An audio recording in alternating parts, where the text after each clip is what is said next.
Conversaremos con el historiador, escritor y maestro de escuela Guillermo Morón sobre algunos conceptos que oímos a diario que aparecen o parecen trillados y que tienen un valor importantísimo para nosotros, para todo nuestro país: la democracia, la Constitución, la paz, la convivencia y nuestra historia.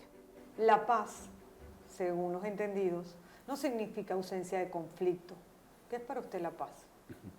Déjeme primero empezar con una frase del Quijote. Por la libertad, Sancho, se puede y debe dar la vida. La paz es la libertad.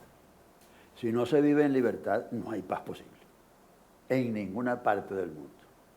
Para que un pueblo fructifique, para que un pueblo dé de sí, para que un pueblo se convierta en un pueblo verdadero, con una historia cierta y con un porvenir cierto, tiene que haber libertad. Usted es el historiador de mayor trayectoria en nuestro país, el más querido, y el que además ha dedicado prácticamente toda su vida a estudiar a nuestro país, la historia de Venezuela. Hizo de hecho la gran historia de Venezuela del siglo XX, en 5 tomos. Bueno, también tengo la versión corta. Para usted, que ha visto todo y que ha leído tanto y que además ha escrito sobre las diferentes épocas de nuestro país, ¿qué nos puede decir de esas épocas y de nuestro país? Mire, Venezuela es un país muy antiguo. Siempre creemos que Venezuela comenzó el 5 de julio de 1811 con la Declaración de la Independencia. No, ahí comenzó la República, pero el pueblo venezolano es mucho más antiguo. Hemos tenido 2 grandes épocas. La época del Estado de Derecho monárquico, que duró 300 años, con una constitución extraordinaria, las 7 partidas del rey don Alfonso X el Sabio, que eran válidas para todos los reinos de las Indias y en consecuencia también para los reinos nuestros, es decir, para Venezuela y para todas las provincias venezolanas. Y luego hemos tenido las constituciones republicanas. Tuvimos una sola constitución durante 300 años.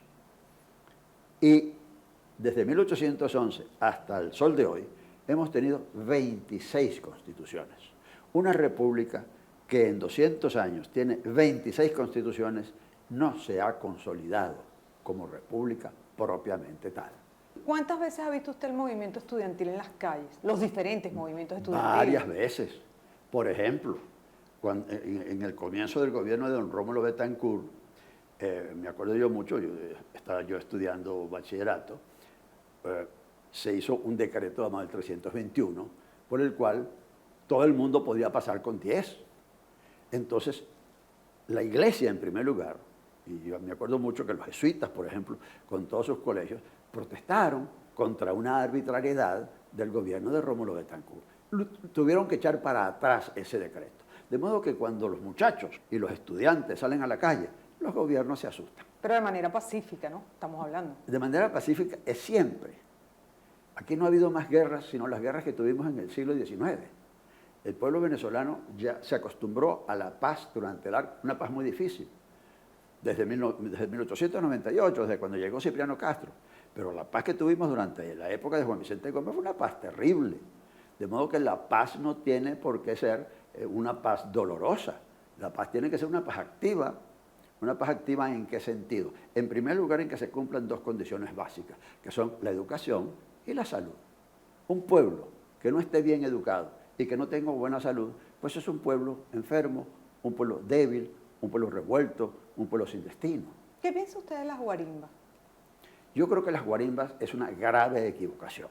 Por cierto que la palabra guarimba la he estado buscando en todos los diccionarios venezolanos y en todos los diccionarios de los alrededores y no la encuentro por ninguna parte. No es una palabra venezolana y no es una palabra castellana, pero tampoco es una palabra, digamos, de los negros de por ahí, ¿no? De los negros del Mar Caribe, ¿no? No la encontré, la he averiguado en todos los diccionarios. Pero la guarimba, la que está ocurriendo ahora en Venezuela, sí sé lo que es. Es un disparate que están cometiendo los habitantes de nuestras urbanizaciones para estorbar que la gente de su urbanización salga apropiadamente a las calles. Yo creo que las guarimbas es una equivocación desde el punto de vista político. Si usted fuera estudiante de esta época, ¿qué pensaría? ¿Qué estuviera haciendo? ¿Qué Estaría, haría? estaría siguiendo a esos brillantes muchachos, tal vez no como dirigente, yo no tengo esas capacidades, nunca las tuve, ¿no? Pero estaría siguiendo a los muchachos que están dirigiendo todo el movimiento estudiantil en todo el país. ¿Cómo se trabaja por la paz? Ay, eso sí no se lo sé contestar, pero le repito la frase del Quijote: por la libertad, Sancho, se puede y debe dar la vida. ¿Cómo han trabajado los historiadores por la paz? Los historiadores no han trabajado por la paz, en términos generales. Los historiadores no tienen por qué trabajar por la paz. Los historiadores tienen la obligación de estudiar y escribir la historia para que quede el testimonio de lo que ha ocurrido en el pasado. ¿Usted está escribiendo sobre este momento histórico? Todos los días. Todos los días, porque lo que pasa, yo inmediatamente lo escribo. Pues yo escribo una o dos o tres páginas que naturalmente no se van a publicar ahora. Entonces, Tiene el verdadero ejercicio del historiador. bueno, claro, lo que está ocurriendo, pues lo dejo plasmado. Yo, alguna vez se publicará si no me queman la casa o si no queman mi biblioteca, que usted la conoce muy bien. No hay una biblioteca en Venezuela ni en Hispanoamérica como la mía. Es una pedantería decirlo, pero es verdad. Es cierto, lo he debido decir. Yo tengo 25.000 volúmenes que los he ido reuniendo a lo largo de la vida, los que heredé de mi madre, que fue una gran maestra de escuela y que fue también una magnífica escritora y a quien le debo todo. Y ahí está esa biblioteca que un día de estos, pues me imagino que alguna universidad la tomará. ¿Se puede hacer una lectura aproximada, verdadera, certera, de este momento, escribiendo en este momento o analizando este momento? Yo creo que sí.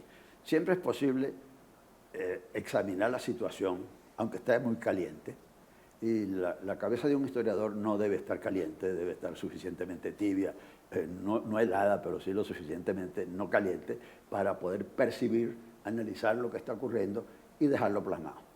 Si publico, entonces ya tomo parte, entonces ya no soy historiador, sino político, porque todas las veces que yo he tenido que intervenir en relación con esta situación durante estos 15 años, pues he actuado como historiador, pero he dicho la verdad.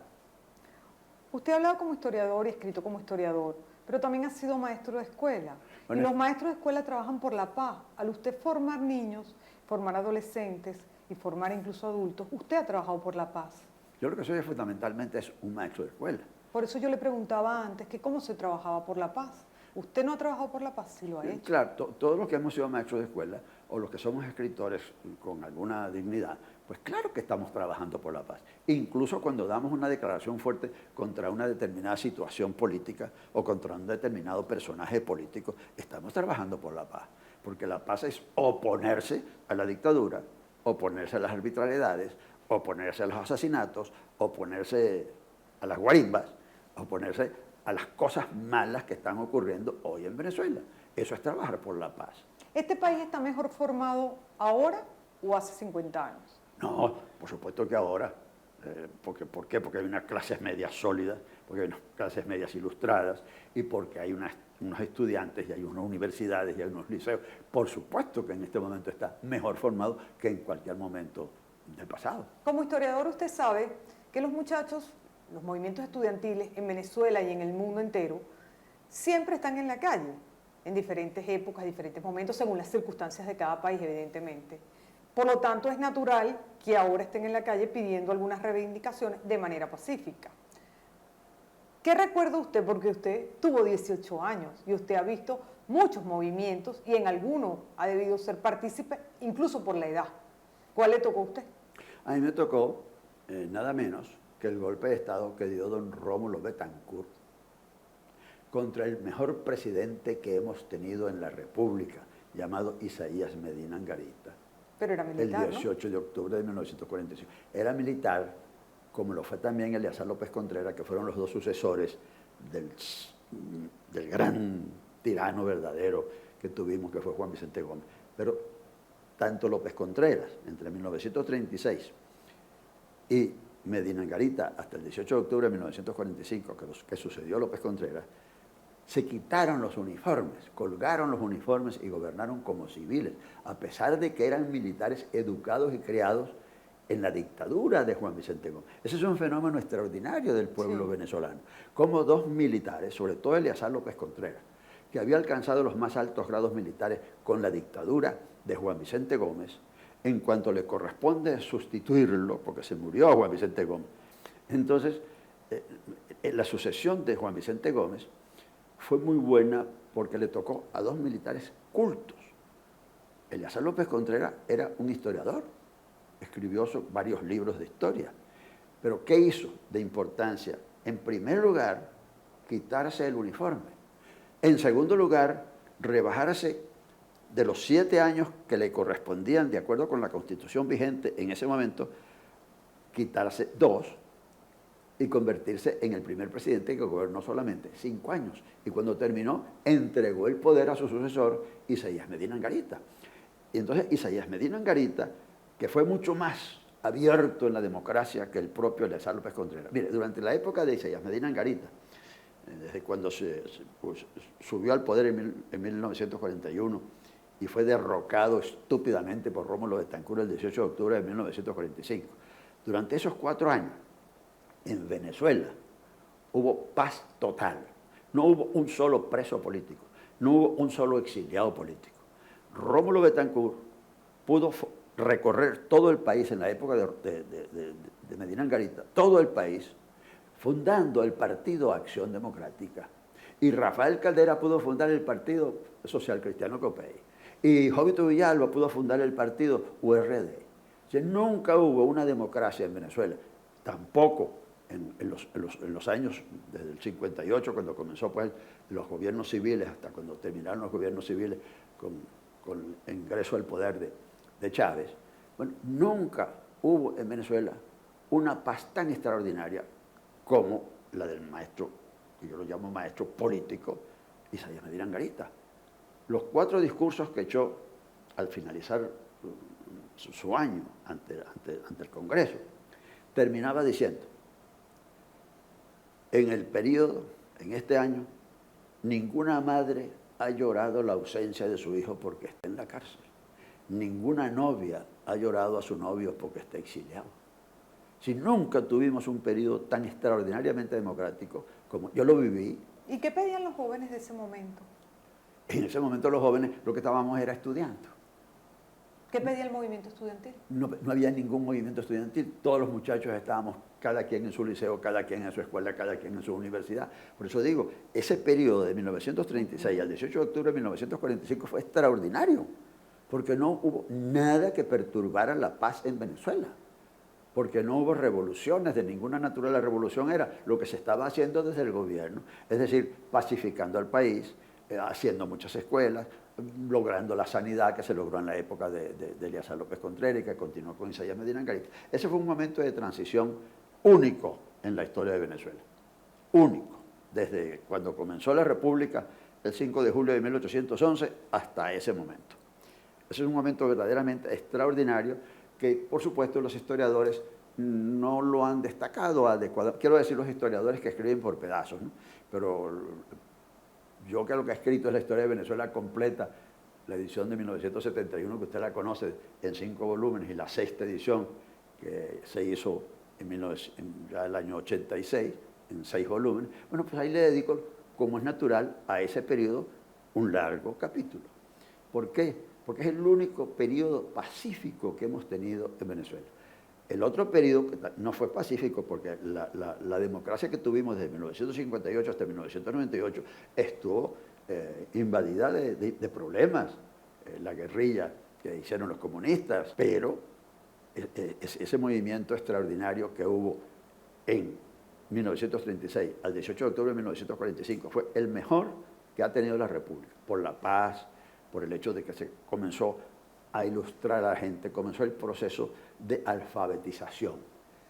En este momento, entre los 30 millones de habitantes que debe tener Venezuela, un 60% es semianalfabeta, porque ser alfabeta no significa que se pueda deletrear el aviso de un periódico o el titular largo del Nacional. Yo conozco a mucha gente que deletrea el aviso largo, la primera página del Nacional. Eso no es estar alfabetizado. ¿La educación contribuye con la paz? Absolutamente. Es decir, sin educación no hay paz. Es que si todo el pueblo venezolano estuviera educado, si en todos los barrios todos estuvieran educados, pues tendríamos, por supuesto, una paz. Porque es que las dictaduras se fundamentan precisamente en el hecho de que hay pobreza.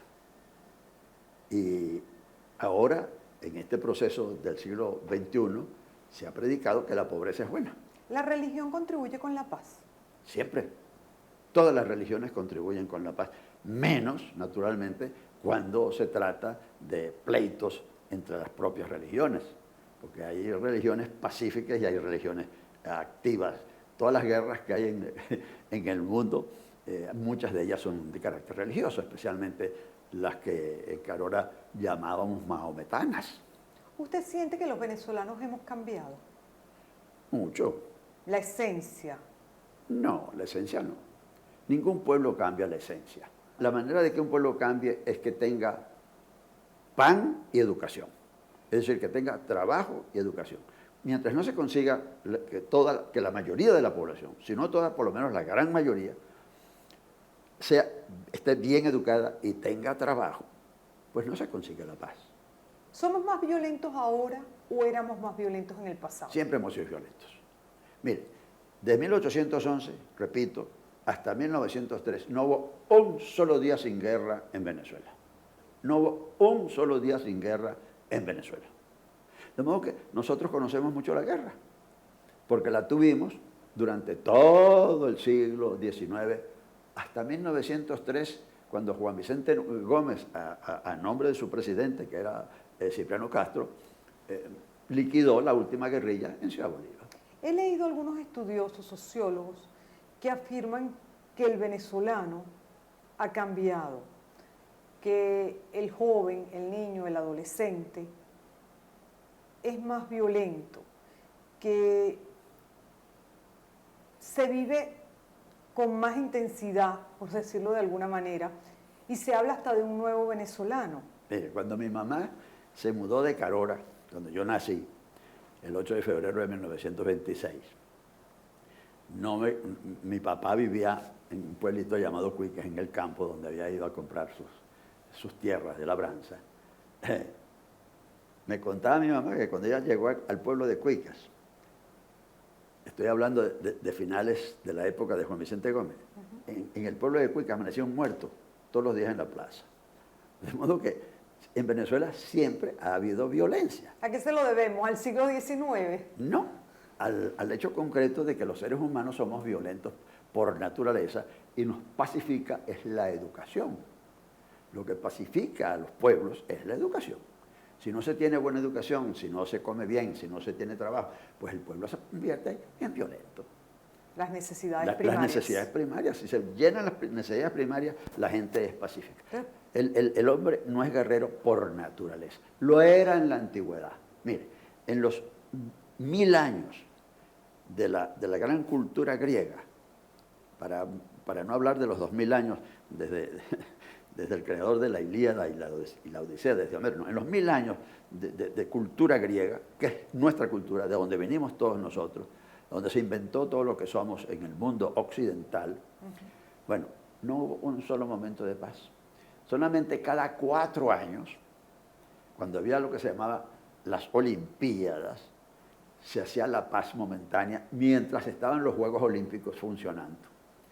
De modo que el hombre siempre ha sido guerrero, el hombre siempre ha cultivado las armas, el hombre siempre ha tenido encontronazos. No hay ni habrá un momento universal de paz, eso no es posible. Eso quiere decir que la paz no significa ausencia de conflicto. El mundo puede estar en conflicto, pero trabajando por la paz. Claro, pues siempre hay conflictos. Por ejemplo, durante los periodos de paz que hemos tenido en Venezuela, los periodos democráticos que hemos tenido en Venezuela, los dos que he dicho, de López Contreras y de Medina Angarita, y luego los otros de los gobiernos civiles que tuvimos hasta el año 98, por supuesto que había muchos problemas en el país. Y estábamos en guerra incluso. Yo me acuerdo mucho, en la época de Rómulo Betancourt, los guerrilleros entrenados en Cuba, en el Tocuyo y en el Oriente, por supuesto que siempre hemos tenido problemas de esa naturaleza y siempre los habrá. El asunto está en que la mayoría viva en paz y que haya un buen Estado, es decir, que haya un buen gobierno. Que nos provea de Sí, todas las necesidades. pero en primer lugar que cumpla con la Constitución y las leyes. Para eso existen las constituciones en Venezuela desde 1811. Pero claro, un país que en 200 años ha tenido 26 constituciones, significa que no ha tenido ninguna constitución, no ha obedecido ninguna constitución. Esto me trae la memoria al célebre José Tadeo Monagas, cuando en 1848 se alza y dice, la constitución sirve para todo. Bueno, pues durante todo este tiempo del siglo XXI, todos los días se ha dicho la constitución sirve para todo. Aquí está la constitución, la muestra, pero nadie la cumple. ¿Qué es la Constitución? La constitución es lo que está escrito para regir civilmente y adecuadamente a una república. ¿Y qué es la democracia? La democracia es la posibilidad de convivencia en paz. Muchas gracias, doctor Moro. Gracias a usted por invitarme a esta conversa tan buena. Ha sido un privilegio tenerlo. Gracias.